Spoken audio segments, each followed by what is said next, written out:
Hello, welcome to the show.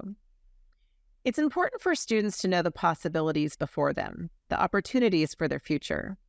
My first guest is Cari Horning. She's a career-connected learning specialist with North Central ESD. Part of her role is to help connect students to those possibilities.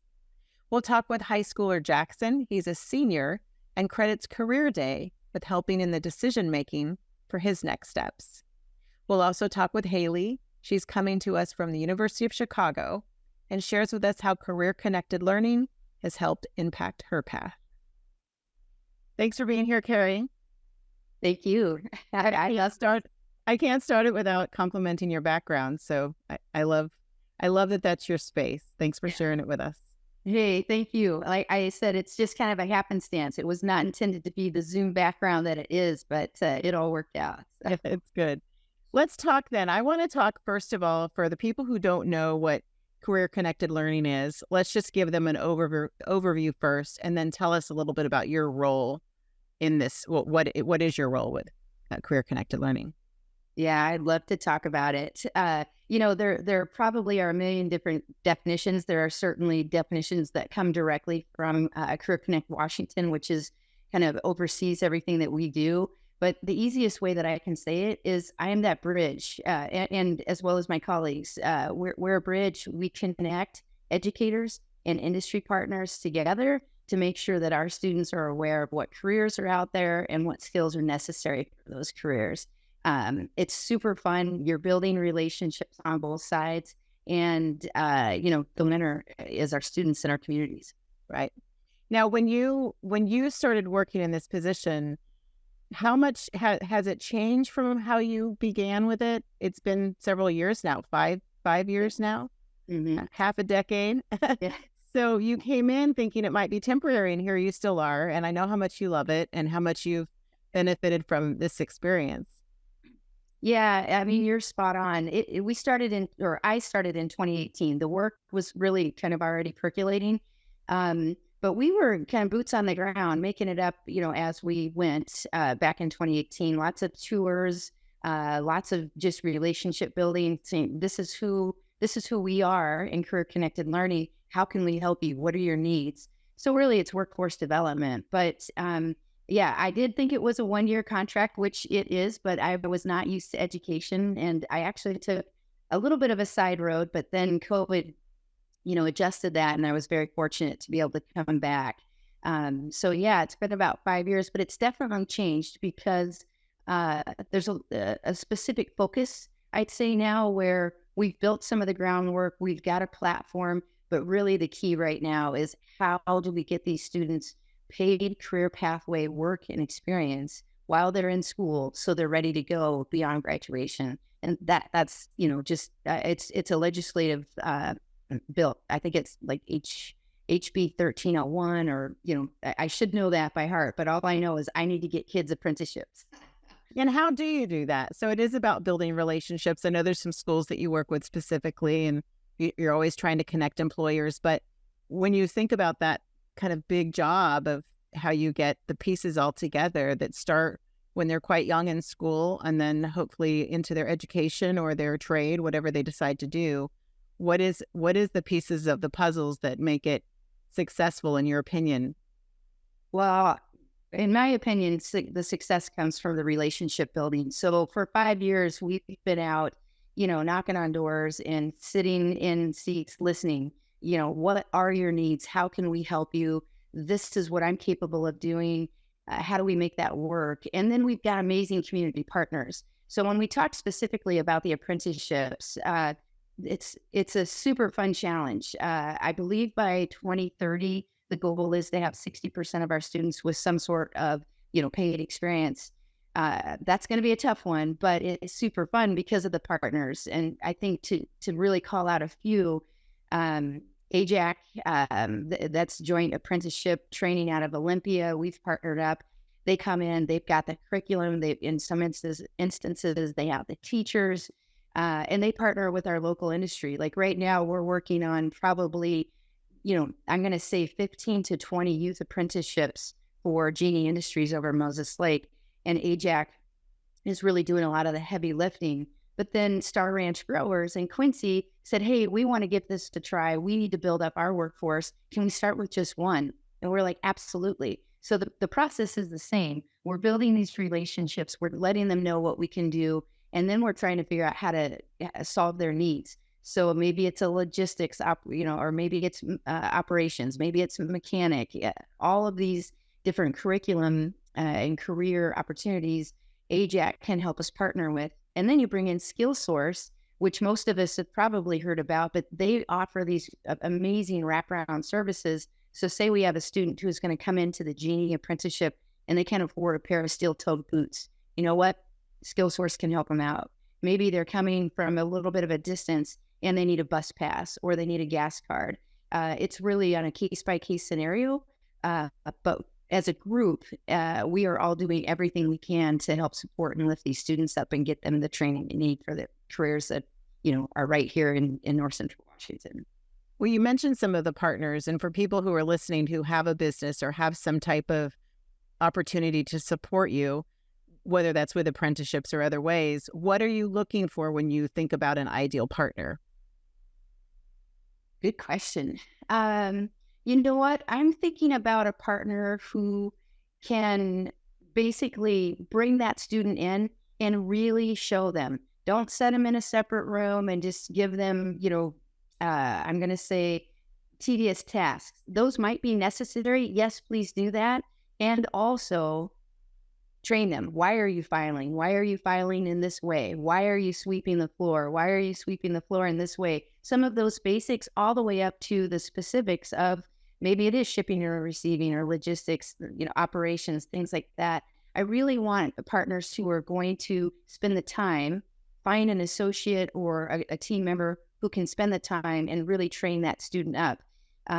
What we found is across the board, it's not only good for that student, it is usually very, very good for the company and the person who's doing that training. Even when we just do our little tours, like a 1-hour tour at a local industry partner, usually I'm going to say 99% of the time, the employees who are providing that service of the tour, talking about the company, talking about their career, how they came to their career, they get pumped up again about the work they're doing. Right. And the students can see it, they can feel it. And really, I think overall, it just has a really great waterfall effect in the whole corporation. So I think it's interesting. It's a good time to get them when they're young like that. Some of the conversations I've had with my son and his friends who are kind of all graduated college in the last couple of years is they get to these jobs and, they're maybe perhaps a little disenchanted. They thought it would be a little more exciting when you first get out there. Yeah. But one of the things they talk about is really wanting to be mentored, wanting to show up and learn. Yeah, we'll do the grunt stuff too, but what can you teach me that I didn't know yesterday, or at least what I didn't know last week or last month?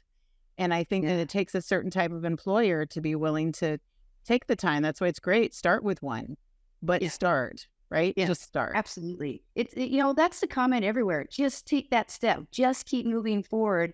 And really what we're talking about here, even when you just start with one, is you building your own workforce. So if you start with one youth apprentice or even adult apprentice, bring them in, train them, then you've got an employee, and then you can upskill and promote another employee within. And it really, that is, I think, how it should work. And that's what we're hoping for. And we've actually seen it. We're not hoping for it. We have seen it in action. And that's pretty great. We have today, a little later in the show, we'll be talking with Jaxon and Hailey. You put me in touch with both of them, and they'll share their stories as students and the success they've had working through your program.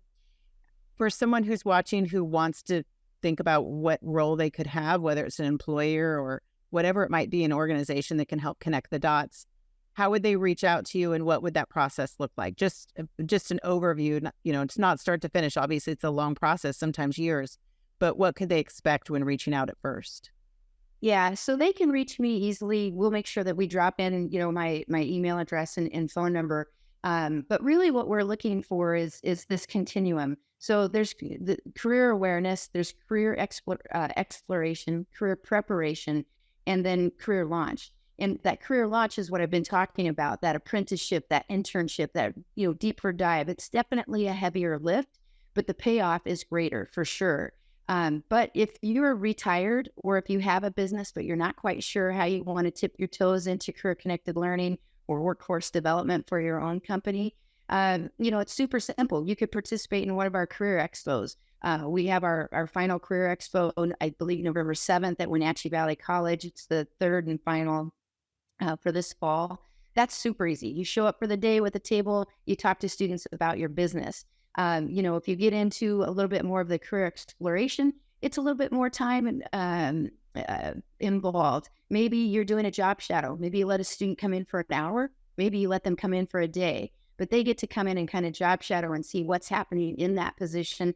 And we do a very good job, I think, of matching up. So we're not going to send somebody to a chem lab who has no interest in chemistry or science and whatnot. So we do a really good job of listening to what the schools and the students need, and then what the industry partners need, and matching that up.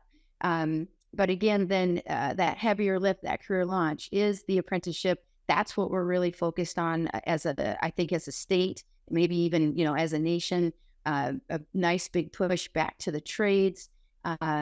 You hear often that college isn't for everybody, and that may be true, but some sort of skills training is for everybody. You cannot graduate with a high school degree and think that you're going to live very far above the poverty level in this day and age. You need to get some sort of a skill set. And if that takes you into the trades, good on you. You're going to have less debt and be making more money quickly, very quickly. If you're going to college, whether it's a 2-year or a 4-year, good on you. Get your skills up and get out there and participate, within your community. So, that kind of rounds it all out. But we can definitely go deeper if somebody wants to call me specifically, for sure.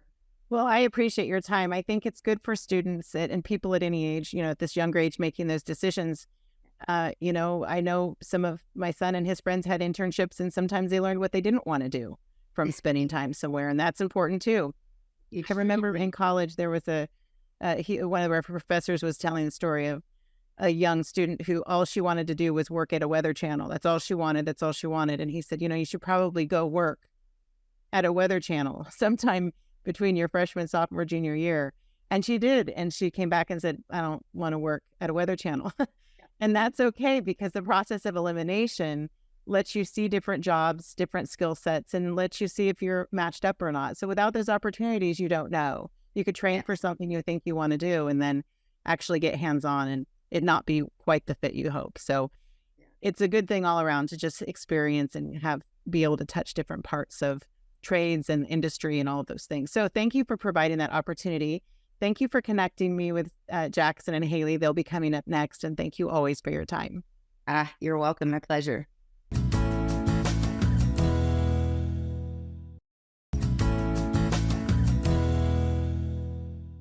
Thank you, Jaxon, for being here. I appreciate your time. I know you're a busy student.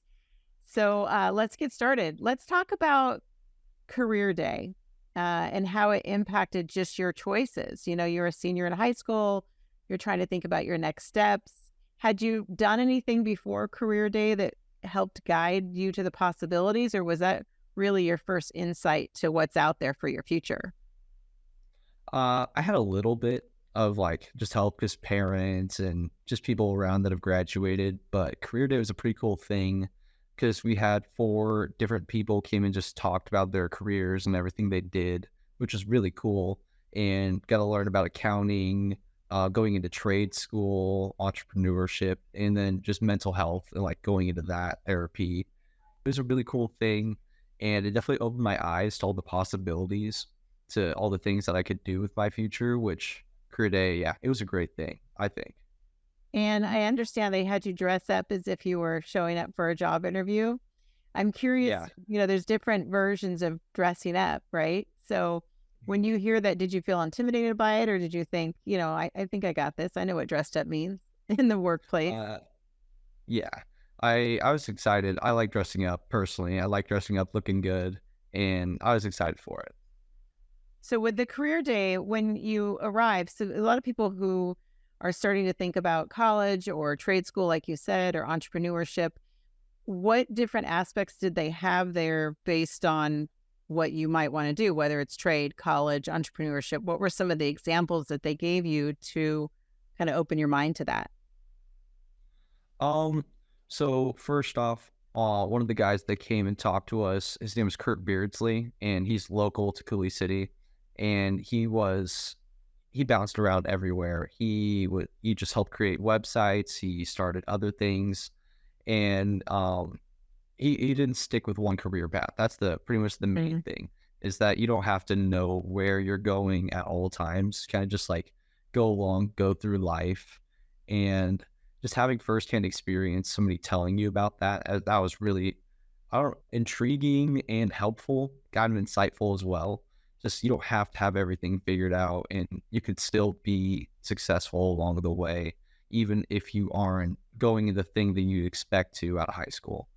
Yeah, I Which think it's something just important like to that, think about that. Sorry about that. Go ahead. yeah. Oh, you're good. I was just speaking about life experiences, and Sure. that everything doesn't always go to plan is always good to hear.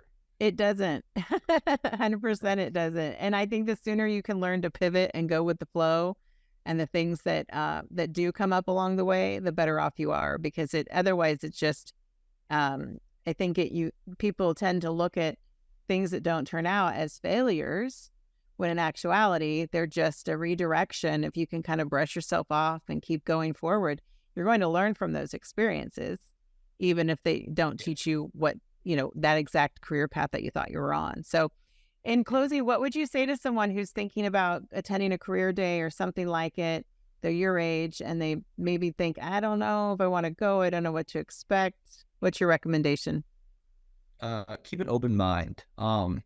Because one of the people there she was the first, I think, iron worker. She's part of the iron worker union, and she was the first female part of it. In my entire life, I don't like getting my hands dirty. I'm not that type of guy, and it opened my eyes up. Like, there's so many different things you can go into, so don't fully set your eyes on something. I mean, some people have their things, like they're really good at math, they want to go into finance. Like, that's one thing. But if you're not decided, or you have a slight idea, keep your mind open. It's a really good day for it, because there are so many people successful in what they do, and their version of successful looks a lot different, every single person, but they're all successful. But Yeah. just keep an open mind, all the careers and everything that you can do. I think that's the biggest takeaway. Well, I know you're deciding right now between WSU and Arizona State, right? ASU? University of Arizona. Oh, University of Arizona. So good luck in your choices and stay in touch. I'd like to find out what you end up doing and where you end up going. And you're always welcome to come back and share your story as you go along, right? Because what you choose freshman year might be different than what you want to do sophomore year. So I'd love to share with our audience your path as you go along, because we can stay in All right. touch about that. So thank you for being here. Yeah, thanks for having me. Thank you. Stay in touch.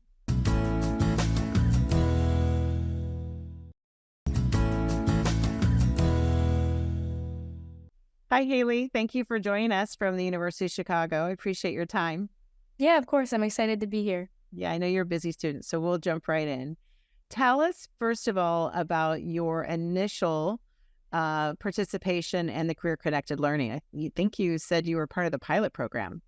Yeah, I believe I was. And the first kind of taste I had was actually a little competition through, I think it was the LinkedIn Learning, and it was kind of geared towards our soft skills. And I guess the goal was how many, or the student with the most certificates won a certain prize or something. And that was kind of my first taste. And that was kind of it until about the year after, when my guidance counselor, Mrs. Getz, and she created this class for the seniors, and that was where we really started getting involved with Cari and her projects. And we had guest speakers that usually Cari was the one that would coordinate, and she had them come in every week and talk to us and about their career journeys and their education, and just kind of mostly, just logistics about how they got to where they are. Exactly. And let me ask you this then. Some people don't know what soft skills are. What are soft skills?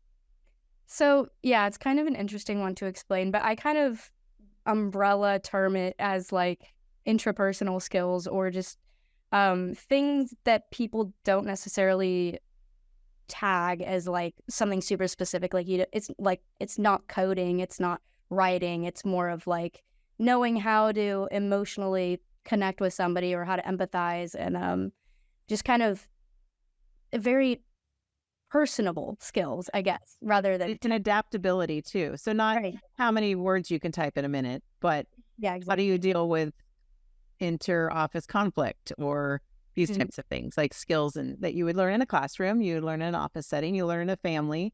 I mean, we got to have soft skills in many areas of our lives. Yeah, in my opinion, I think and I know I'm not alone, but I think they're more important than a lot of the technical skills people try to hone. So how much did the career connected learning experience impact where you are now, coming to us from the University of Chicago? Did you know the possibilities before you started? Did it start to open your mind to the possibilities? What impact did it have for you early on? Yeah, so looking back, I was really just excited to meet all the new people that we had coming in each week. And I was always kind of big on networking, but looking back, I don't really think I knew what impact it actually, ended up having on me.